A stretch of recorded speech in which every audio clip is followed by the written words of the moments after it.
Men fear death as children fear to go in the dark, and as that natural fear in children it is increased with tales, so in the other.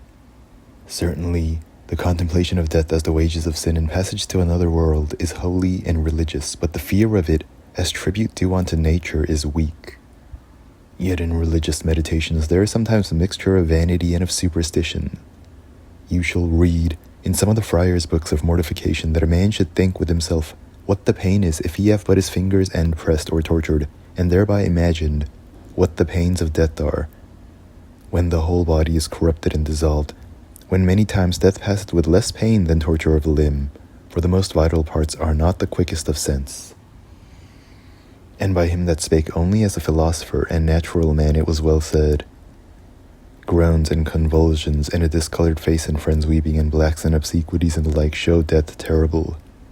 It is worthy the observing that there is no passion of the mind of man so weak but it mates and masters the fear of death, and therefore death is no such terrible enemy when a man had so many attendants about him that can win the combat of him. Revenge triumphs over death. Love slights it, honor aspireth to it, grief flieth to it, fear preoccupieth it. Nay, we read after Otto the emperor had slain himself, pity, which is the tenderest of affections, provoked many to die out of mere compassion to their sovereign, and the truest sort of followers, and as the truest sort of followers.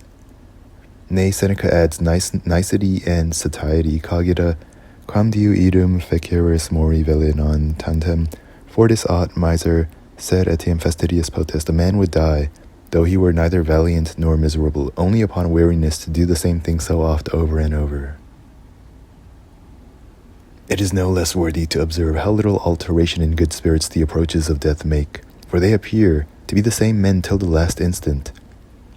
Augustus Caesar died in a compliment.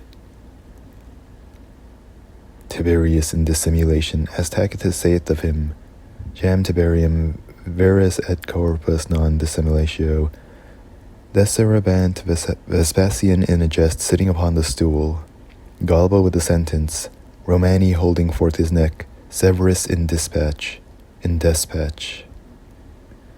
the like. Certainly the Stoics bestowed too much cost upon death, and by their great preparations made it appear more fearful. Better saith he, qui finem vitae extremum enter munera ponat naturae. It is always natural to die, as to be born. And to a little infant, perhaps, the one is as painful as the other. He that dies in an earnest pursuit is like one that is wounded in hot blood, for the time scarce feels hurt, and therefore a mind fixed and bent upon something that is good doth avert the dolours of death. But above all, believe it, the sweetest canticle is, Nunc dimittis, when a man hath obtained worthy ends and expectations, death hath this also, that it openeth the gate to good fame and extinguisheth envy.